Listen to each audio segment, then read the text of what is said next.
Hello，大家好，我哋今日咧就嚟到彈島咖啡餅店啦。首先咧就俾大家睇一個茶餐廳嘅環境啦。咁咧蛋撻嘅賣法咧就係10蚊一個啦，坐低食貴少少嘅11蚊。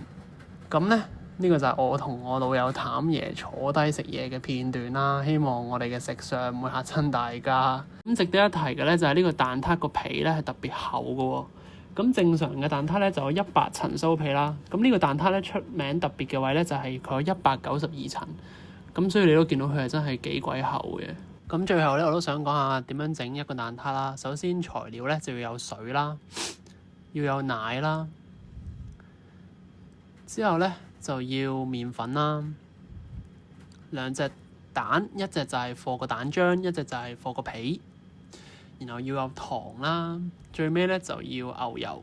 咁如果你想整酥皮嘅話，就係要有現成嘅酥皮啦。咁我嘅分享就到此結束啦。Peace。